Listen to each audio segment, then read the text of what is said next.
নবী আলী সাল্লাতু ওয়াস সালামের আদর্শ আমরা মানি, কিন্তু সকল আদর্শ মানতে চাই না। এটা মানা হলো না, এটা মানা হয় না। নবী আলী সাল্লাতু ওয়াস সালাম পাগড়ির আদর্শ মেনেছি, দাড়ির আদর্শ মেনেছি, লম্বা জামার আদর্শ মেনেছি, নবী আলী সাল্লাতু ওয়াস সালামের দাওয়াতের আদর্শ মেনেছি, কিন্তু অন্যায়ের মোকাবেলা করার আদর্শ আমরা কেন মানছি না? অন্যায়ের প্রতিবাদ করার আদর্শ কেন মানছি না? হক কথা বলার কথার আদর্শ কেন মানছি না? নবী আলী সাল্লাতু ওয়াস সালাম দাম দান শহীদ করার আদর্শ আমরা কেন মানবো না? নবী আলী সাল্লাতু ওয়াস সালাম রক্ত ঝরাবার আদর্শ কেন মানবো না? কারণটা কি? আমরা নবী আলী সাল্লাতু ওয়াস সালাম রক্ত ঝরাবার ঘটনা বর্ণনা করে কত কাদা কেটেছি, কিন্তু আমাদের শরীর থেকে জীবনে একটা ফোঁটা রক্ত ঝরাই নেই। নবী আলী সাল্লাতু ওয়াস সালামের ঘাম ঝরানোর কথা কত বয়ান করেছি, কিন্তু আমার শরীর থেকে এক ফোঁটা ঘামও আমি ঝরাই নেই। নবী আলী সাল্লাতু ওয়াস সালাম তলোয়ারের বয়ান কত করেছি, কিন্তু আমার হাতের মধ্যে কোনোদিন অন্যায়ের মোকাবেলার জন্য একটা লাঠিও ওঠে নাই। আশিদ্দাউ আলাল কুফফারি রুহামাউ বাইনাহুম তারাহুম রুক্কান সুজ্জাদা ইয়াবতাগুনা ফাদলাম মিনাল্লাহি ওয়া রিদওয়ানা। নবীর চরিত্রের কথা কোরআনে অনেক বর্ণনা করেছি, কিন্তু যখনই আমি বাতিলের মোকাবেলা যাই, বিড়াল হয়ে যাই, তখন আর বাঘ হতে পারি না। ক্ষমতার অদল বদল হলো, যারা ক্ষমতায় আসলো ভাগ্যের বদল হলো।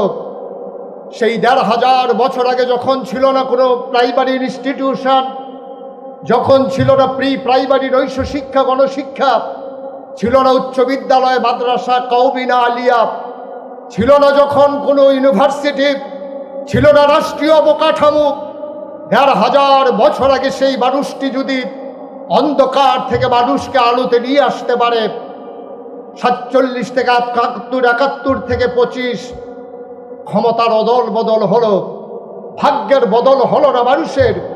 আমরা দেখলাম ৯৯ জন লোক মুসলমানের দেশে আঙ্গুল ফুলে শুধু কলা গাছ নয়, আঙ্গুল ফুলে বট গাছ হলো। ভাগ্যের বদল হলো তাদের, যারা ক্ষমতার মসনদে আরোহণ করেছে, গরিব আরো গরিব হয়েছে, খেটে খাওয়া মানুষ রাস্তায় পিষে পড়েছে। মানুষের ভাগ্যের বদল হয় নাই। আজও চিৎকার করে জানিয়ে দিতে ইচ্ছা করে, ভাগ্যের বদলের জন্য যার কাছে যেতে হবে তিনি রবিমুর পরশমণি।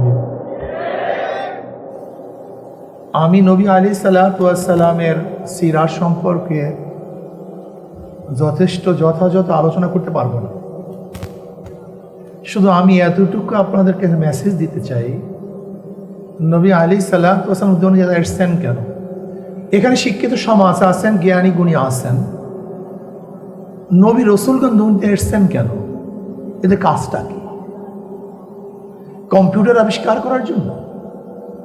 প্লেন বানাবার জন্য? আণবিক বোমা বানাবার জন্য? দ্রুতগামী ট্রেন বানাবার জন্য? না, এগুলি আপনারা করুন। নবী রসুলগণ এগুলি আবিষ্কার করার জন্য দুনিয়াতে আসেন নেই। নবী রসুলগণ দুনিয়াতে আসছেন কেন? মানুষ রূপী অমানুষদেরকে মানুষ বানাবার জন্য। মানুষ রূপী অমানুষদেরকে মানুষ বানাবার জন্য। মানুষ রূপী হলে মানুষ হয় না। ফিরআউনের চেহারা মানুষের মতোই ছিল, কিন্তু মানুষ না। নমরুদের চেহারা ভিন্ন কোনো ডিজাইনের ছিল না, কিন্তু মানুষ ছিল না। কারুন, সাদ্দাদ, হামানের চেহারা তো আমাদের মতোই ছিল। আবু জাহালের চেহারা তো আমাদের মতোই মানুষ ছিল। আবুল আহাবের চেহারা তো অনেক উজ্জ্বল ছিল। আবুল আহাব মানে অগ্নিস্ফুলিঙ্গের বাপ, অনেক সৌন্দর্য তার মধ্যে ছিল। আবু জাহাল তো আবুল হাকাম ছিল, বহুত বড় জ্ঞানী ছিল। মানুষ রূপী ছিল, কোনো মানুষ ছিল না। ওমর ইবনে খাত্তাব রাদিয়াল্লাহু আনহু ইসলাম গ্রহণ করার আগে মানুষ রূপী ছিলেন, কিন্তু মানুষ ছিলেন না। দাহিয়াতুল কলবি রাদিয়াল্লাহু তাআলা ঈমান আনার আগে মানুষ রূপী ছিলেন, কিন্তু তার মধ্যে মানবতা ছিল না। নবী রাসূলগণ দুনিয়াতে আসছেন এই মানুষ রূপী অমানুষদেরকে মানুষ বানাবার জন্য। ওমর ইবনে খাত্তাব রাদিয়াল্লাহু তাআলা ইসলাম গ্রহণ করার আগে নাঙ্গা তলোয়ার নিয়ে নবী আলী সাল্লাল্লাহু আলাইহি ওয়াসাল্লামকে হত্যা করার জন্য রওনা করেছেন। অথচ ঈমান আনার পরে সেই ওমর ইবনে খাত্তাবের অবস্থাটা কি হয়েছে? ওমর ইবনে খাত্তাবের কথা এখন বাতাস শুনে। ওমর ইবনে খাত্তাবের কথা পানি মানে। মিশরে যখন নীল নদীর মধ্যে পানি আসছিল না, ওমর ইবনে খাত্তাব রাদিয়াল্লাহু তাআলা চিঠি লিখেছিলেন নীল নদের কাছে, হে নীল নদ, যদি আল্লাহর হুকুমে জারি হয়, আমার চিঠি পাইতে দেরি, তুমি জারি হইতে দেরি করবা না, চিঠি পড়তে দেরি। কিন্তু সেই নীল নদের মধ্যে জোয়ার সৃষ্টি হইতে দেরি হয়নি। ওমর কি ছিল? মানুষ রূপী ছিল, কিন্তু মানুষ ছিল না, কিন্তু ঈমান আনার পরে এখন ওমরের কথা পানিতে শুনে ওমর ইবনে খাত্তাব রাদিয়াল্লাহু তাআলা বক্তৃতা করেছিলেন মদিনায়, ইয়া সারিয়াতুল জাবাল, বাতাস এই আওয়াজ পৌঁছে যেতেছে হাজার হাজার মাইল দূরে। এখন ওমরের কথা বাতাস শুনে মদিনার মধ্যে ভূমিকম্প সৃষ্টি হয়েছিল। ওমর লাঠি দিয়ে বলছেন থাম, মাটির মধ্যে ভূমিকম্প থেমে গিয়েছিল। ওমরের মধ্যে এমন কি পরিবর্তন এসছে যে ওমর ছিল নবী আলী সাল্লাতু ওয়াস সালামের কাতেলের মধ্যে একজন, যে তাকে কতল করবে। অথচ সেই ওমরের অবস্থা এরকম কেন হলো যে ওমরের ব্যাপারে আল্লাহ পাক রব্বুল আলামিন তার অনুকূলে বহুত কোরআন নাজিল করেছেন, বহুত আয়াত নাজিল করেছেন। ওমরের ব্যাপারে নবী আলী সাল্লাতু বলেছেন, আমার পরে কেউ নবী হলে ওমর নবী হইতো। দুনিয়াতে বসিয়ে যিনি বারবার জান্নাতে সুসংবাদ পেয়েছিলেন। বেলালে হাবশির মতো গোলাম, নিজেও গোলাম, বাবাও গোলাম, দাদাও গোলাম, কালো কুচ্ছিত, 1 টাকার মালিক ছিল না, শিক্ষা থেকে অর্জন করার তিনি সুযোগই পান নাই, যার কোনো সম্মান ইজ্জাত ছিল না। কিন্তু ইসলাম ঈমান আনার পরে, নবীর সোহবাতে আসার পরে বেলালে হাবশি হাঁটে জমিনের মধ্যে, পায়ের আওয়াজ আরশের মধ্যে। বেলালে হাবশি আজান দেয় জমিনের মধ্যে, 7 আসমান ভেদ করে আজানের শব্দ চলে যায় আরশের মধ্যে। বেলালে হাবশির মধ্যে এই পরিবর্তন কিভাবে আসছে? এমনকি ওমর ইবনে খাত্তাব যিনি অর্ধজাহানের বাদশাহ, ওই গোলামকে সম্বোধন করার সময় বলতেন সাইয়্যিদুনা বেলাল, আমাদের সর্দার, আমাদের লিডার, আমাদের নেতা বেলাল। বেলালের মধ্যে এমন কি পরিবর্তন এসছে যে দাহিয়াতুল কলবি নিজের হাতে ঔরাসজাত 70 জন কন্যা সন্তানকে হত্যা করেছিল। সেই দাহিয়াতুল কলবি রাদিয়াল্লাহু ঈমান আনার পরে জিবরিল আলাইহিস সালাতু ওয়াস সালাম অধিকাংশ সময় সেই দাহিয়াতুল কলবির সূরাতই দুনিয়াতে এসেছেন। আমি কি বলতে চাই, নবী রাসূলগণ এই বিল্ডিং এর ডিজাইন করার জন্য আসেননি। তারা মার্সিডিজ, ল্যাম্বোর্গিনি, দামি দামি গাড়ি বানাবার জন্য দুনিয়াতে আসেন নাই। বুরুজ আল খলিফার মতো বড় বিল্ডিং বানাবার জন্য, ডিজাইন করার জন্য আসেন নাই। নবী রাসূলগণ দুনিয়াতে আসছেন এই মানুষরূপী অমানুষদেরকে মানুষ বানাবার জন্য। আজকে আমাদের বাংলাদেশের সমস্যা কোথায়? ইঞ্জিনিয়ারের অভাব নেই, ডাক্তারের অভাব নেই। ডাক্তাররা কিছু মনে করিয়েন না, ডাক্তারের তো অভাব নেই, কিন্তু মানুষ রূপী ডাক্তার খুবই কম। মানুষরূপী ডাক্তার আছে, মনুষ্য ডাক্তার খুবই কম। বিশ্বাস হয় না আজকে ডাক্তারদের চরিত্র। কারণটা কোথায়? মানুষরূপী, কিন্তু আমরা মানুষ না। আজকে বাংলাদেশে 28 লক্ষ কোটি টাকা পাচার কারা করেছে? রিক্সাওয়ালা, ঠেলাওয়ালা, কিসের জেলে তাঁতি মজদুর, শ্রমিকরা 1 টাকাও পাচার করে নেই। বরং যারা আমরা উচ্চ শিক্ষা শিক্ষিত, তারা বাংলাদেশ থেকে 28 লক্ষ টাকা বিদেশে পাচার করেছে। তার মানে মানুষরূপী, কিন্তু মানুষ না। আজকে দেখেছেন মানুষদের হত্যা কারা করেছে, ক্রস ফায়ারে কারা মেরেছে? সবাই শিক্ষিত। তার মানিটা হলো এই, শিক্ষা হলেই মানুষ হয় না, বরং নবী আলাইহিস সালাতু ওয়াস সালাম আদর্শ যতক্ষণ পর্যন্ত না মানব ততক্ষণ পর্যন্ত মানুষ রূপী থাকবো, কিন্তু মানুষ হব না। এই জন্য আসুন না, নবী মোর পরশমণি, যার পরশে এসে, সোহবাতে এসে এই মানুষরূপী অমানুষগুলি মানুষ হয়ে গেছে। আজকেও যদি নবী আলাইহিস সালাতু ওয়াস সালামের আদর্শ আমরা গ্রহণ করতে পারি, তা আমরা ইনশাল্লাহ মানুষ রূপী মানুষগুলি অরিজিনাল মানুষ হয়ে যাব। কাজে আল্লাহ আমাকে এবং আমাদের সবাইকে নবী আলাইহিস সালাতু ওয়াস সালাম 23 বছরের জিন্দেগি আমল করার তৌফিক দান করেন। আর ছোট্ট একটা কথা বলি, কথা শেষ করবো। আমাদের বহুত বড় সমস্যা হলেই নবী আলাইহিস সালাতু ওয়াস সালামের আদর্শ আমরা মানি, কিন্তু সকল আদর্শ মানতে চাই না। এটা মানা হলো না, এটা মানা হয় না। নবী আলাইহিস সালাতু ওয়াস সালাম পাগড়ির আদর্শ মেনেছি, দাড়ির আদর্শ মেনেছি, লম্বা জামার আদর্শ মেনেছি, নবী আলাইহিস সালাতু ওয়াস সালামের দাওয়াতের আদর্শ মেনেছি, কিন্তু অন্যায়ের মোকাবেলা করার আদর্শ আমরা কেন মানছি না? অন্যায়ের প্রতিবাদ করার আদর্শ কেন মানছি না? হক কথা বলার কথার আদর্শ কেন মানছি না?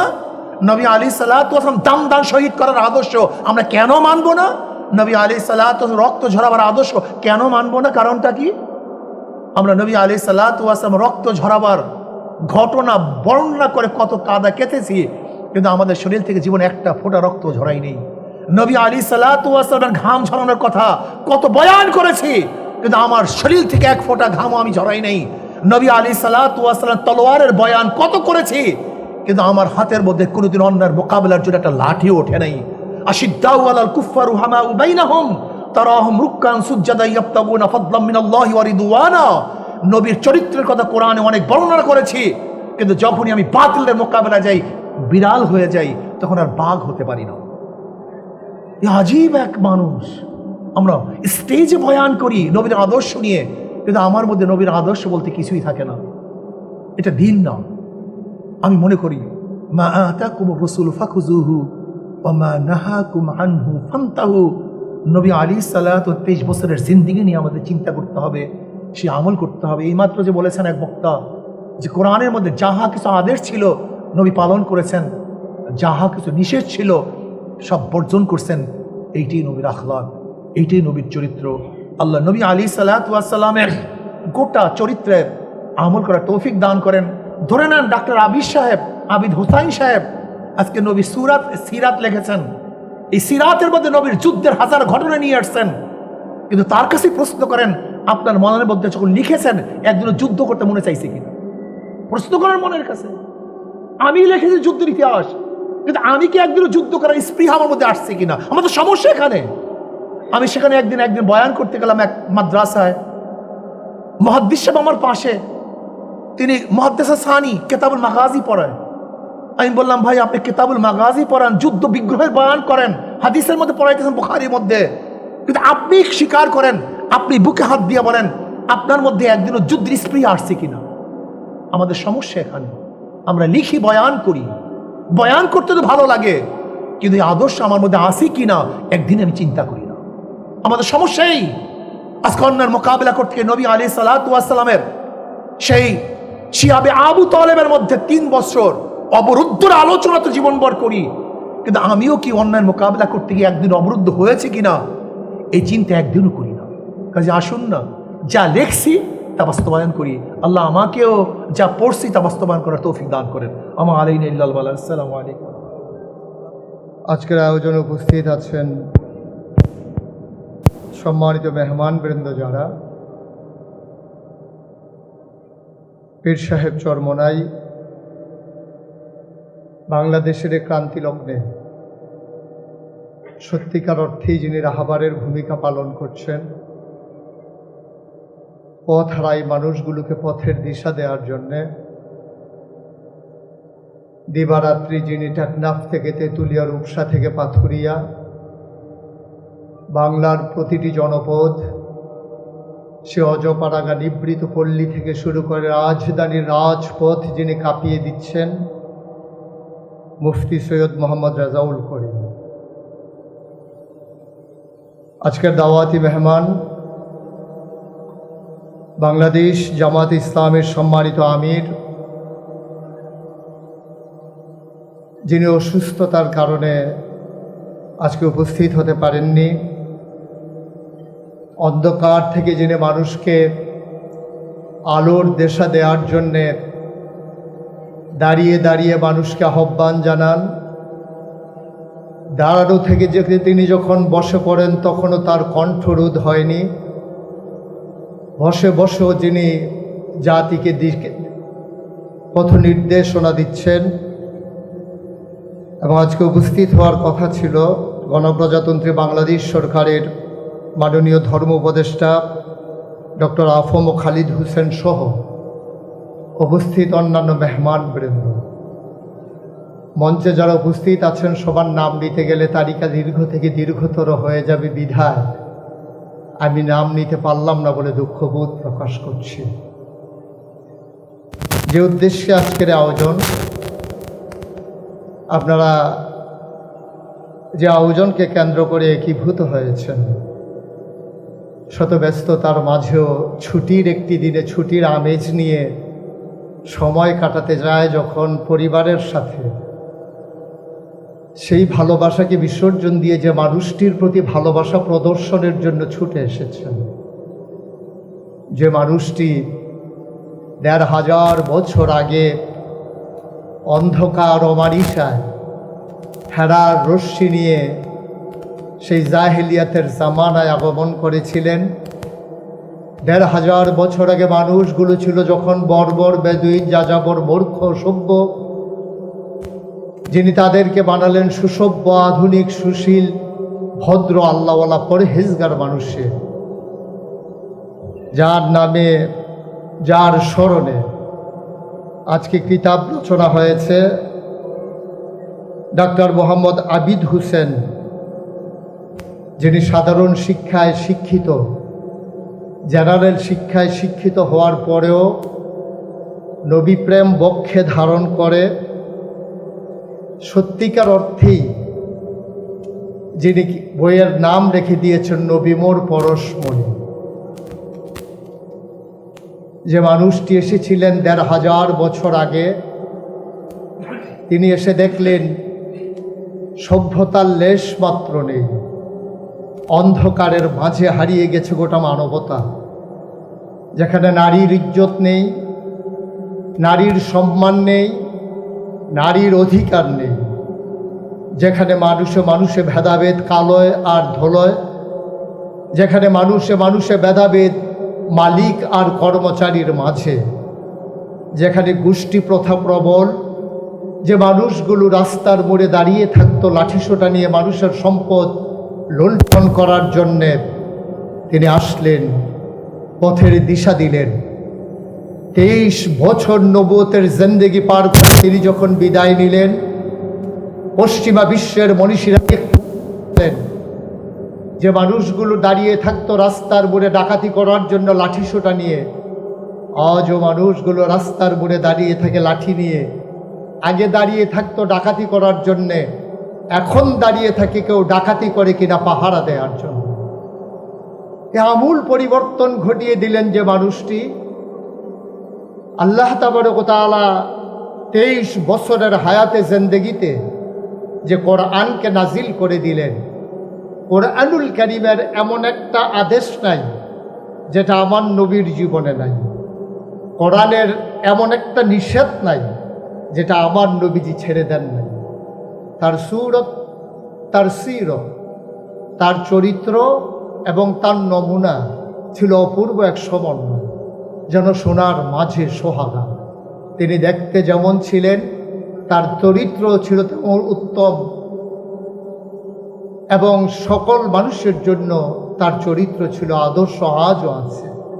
সম্মানিত উপস্থিতি, ১৫০০ বছর আগে যে মানুষটি এমন সুন্দর করে মাত্র 23 বছরের ব্যবধানে গোটা পৃথিবীকে বদলে দিলেন, দেখিয়ে দিলেন, চিনিয়ে দিলেন, জানিয়ে দিলেন, আজও আমরা দেখি এই ভূখণ্ড বাংলাদেশে 1947 সালের 14ই আগস্ট, সেই 17 সালের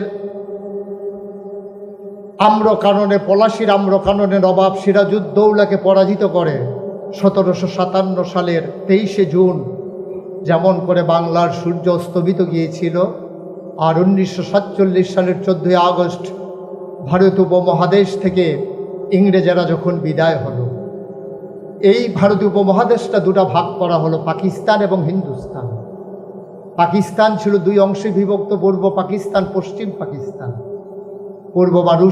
পূর্ব পাকিস্তানের মানুষগুলো ছিল বঞ্চিত, তারা সকল দিক থেকেই ছিল বঞ্চনার শিকার। 23 বছর বঞ্চনার স্বীকারোক্তি দিয়ে 1971 সালে তারা যখন সেই স্বাধীনতার ডাকে, মহান স্বাধীনতার ঘোষণার মাধ্যমে রক্তক্ষয়ী এক সংঘর্ষে জড়িয়ে পড়ল, অসম যুদ্ধে, মাত্র 9 মাসের ব্যবধানে প্রাণের বিনিময়ে, মায়ের ইজ্জত আবরুর বিনিময়ে পৃথিবীর মানচিত্রে নতুন করে একটি দেশের নাম জায়গা করে নিল, দেশের নাম বাংলাদেশ। 1947 থেকে 71 থেকে 2025 বছরের পর বছর যায়, নদীতে পানি গড়ায়, পূর্ব আকাশে সূর্য উঠে পশ্চিমে অস্ত যায়, রাতের পরে দিন আসে, দিনের পরে আবার রাত আসে। বাংলার মানুষের ভাগ্যের বদল হলো না। 23 বছরে যে মানুষটি ভাগ্যের বদল ঘটালো, পুরো পৃথিবীর মানুষের অন্ধকার থেকে নিয়ে আসলো আলোতে, জাহেলিয়াত থেকে যিনি তাওহীদ আর রিসালতের সেই চরম পরাকাষ্ঠা প্রদর্শনের জন্য আখিরাতের তামান্না নিয়ে জাগিয়ে দিলেন ঘুমন্ত মানবতাকে। বছরের পর বছর গেল, ক্ষমতার অদল বদল হলো, যারা ক্ষমতায় আসলো ভাগ্যের বদল হলো, সেই ১,৫০০ বছর আগে যখন ছিল না কোনো প্রাইমারি ইনস্টিটিউশন, যখন ছিল না প্রি প্রাইমারি নৈশ শিক্ষা গণশিক্ষা, ছিল না উচ্চ বিদ্যালয় মাদ্রাসা কওমিনা আলিয়া, ছিল না যখন কোনো ইউনিভার্সিটি, ছিল না রাষ্ট্রীয় অবকাঠামো, ১,৫০০ বছর আগে সেই মানুষটি যদি অন্ধকার থেকে মানুষকে আলোতে নিয়ে আসতে পারে, ৪৭ থেকে ৭১ থেকে ২৫ ক্ষমতার অদল বদল হলো, ভাগ্যের বদল হলো না মানুষের। আমরা দেখলাম ৯২ জন লোক মুসলমানের দেশে আঙ্গুল ফুলে শুধু কলা গাছ নয়, আঙ্গুল ফুলে বট গাছ হলো। ভাগ্যের বদল হলো তাদের, যারা ক্ষমতার মসনদে আরোহণ করেছে। গরিব আরো গরিব হয়েছে, খেটে খাওয়া মানুষ রাস্তায় পিষে পড়েছে।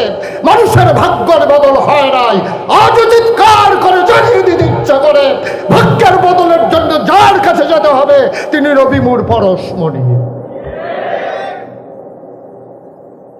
সেই নবীর আদর্শে যদি আবার নিজেদেরকে আদর্শবান করা যায়, যে মানুষটিকে আল্লাহ তাবারক ওয়া তাআলা উসওয়াতুন হাসানা হিসাবে পাঠালেন, যিনি ছিলেন সৌন্দর্যের আকর, যে মানুষটির দিকে তাকিয়ে ক্ষুধার্ত মানুষগুলো ক্ষুধার কথা ভুলে যেত, যে মানুষটির চেহারার দিকে তাকিয়ে একেবারে পথ হারা মানুষগুলো পথের দিশা পেত, যে মানুষটি ছিল সৌন্দর্যের পরিপূর্ণ রূপ। আমরা যখন অবাক বিস্ময়ে তাকিয়ে দেখি, আমরা তাকিয়ে দেখি তিনি মধ্যম আকৃতির একজন মানুষ, না তিনি লম্বা না তিনি খাটো। হাজারো মানুষের মাঝে তিনি যখন দাঁড়াতেন, হাজার হাজার লম্বা মানুষের মাঝে তার মাথাটা সবার উপরে দেখে যেত। এটাই ছিল তার মুআজিজা, এটাই ছিল তার অনন্যতা। তার চুলগুলি ছিল কোঁকড়ানো, তিনি চুলের মাঝে যখন তোল দিয়ে আছড়াতেন, মনে হতো যেন মৃদুমন্দ ঢেউ দেখা যায়। কপাল ছিল তার চওড়া, চোখ দুটি ছিল তার টানা টানা, তার চোখের ভ্রুগুলো ছিল ধনুকের মতো বাঁকা, চোখের পাতাগুলো ছিল গোলাপের পাপড়ির মতো। তিনি কখনো বা যখন চোখের পলক ফেলতেন, মনে হতো মৃদুমন্দ বাতাসে গোলাপ পাপড়ি যেন দোল খাচ্ছে। তার গালগুলো ছিল গোলাপি রঙের, তার ঠোঁটগুলো ছিল গোলাপি রঙের, তার নাকটা ছিল খাড়া, ছিদ্রগুলো ছিল ছোট ছোট। তিনি কখনো বা যখন মুচকি হাসতেন, ঠোঁট দুটো যখন ফাঁক হতো, মাঝের দাঁতটা যখন দেখা যেত, মনে হতো যেন গোটা পৃথিবীতে বিজলি চমকিয়েছে। তিনি কখনো বা যখন হেঁটে যেতেন কোনো মেঠো পথে, মরুপথ দিয়ে হেঁটে যাওয়ার পরে 1 মাস পরে কখনো বা যখন সাহাবা হেঁটে যেতেন, মানুষের কাছে জানতে চাইতেন, এ পথ দিয়ে কি আমার নবী পা বাড়িয়ে গিয়েছেন? সবে অবাক বিস্ময়ে তাকিয়ে থাকতো, জানতে চাইতো তিনি হেঁটে গেছেন 1 মাস আগে, আপনি আজও কেন তার কথা মনে করছেন? সাহাবা বলতেন, 1 মাস আগে আমার নবী হেঁটে গেছেন এ পথে, আজও যেন নবীর গায়ের জান্নাতি গন্ধ পাওয়া যায় এ পথে। নবী যখন ঘামতে ঘামতে ঘরে যেতেন, চেহারার মাঝে মুক্তোর দানার মতো যখন ঘামগুলো জমে থাকত, মায়েদের ঘরে যাওয়ার পরে মায়েরা বলতেন, ইয়া রাসূলুল্লাহ চুপটি করে একটু বসুন দেখি। নবী যখন বসে যেতেন, মায়েরা ছোট্ট শিশি বের করে এনে তার কপালের জমা ঘামগুলো শিশির ভিতরে ঢুকিয়ে রাখতেন। কখনো বা যখন ঈদ আসতো, কখনো বা যখন আনন্দ মুহূর্ত আসতো, শিশির ছিপি খুলে আমার মায়েরা নবীর জমানো ঘাম আতর হিসেবে ব্যবহার করতেন। এ নবী সে নবী, যে নবী পথের দিশা দিলেন। কোরআনুল কারীমের সূরা তাওবার 111 নম্বরের আয়াত, ইন্নাল্লাহা ইশতারা মিনাল মুমিনিনা আনফুসাহুম ওয়া আমওয়ালাহুম বিআন্না লাহুমুল জান্নাহ।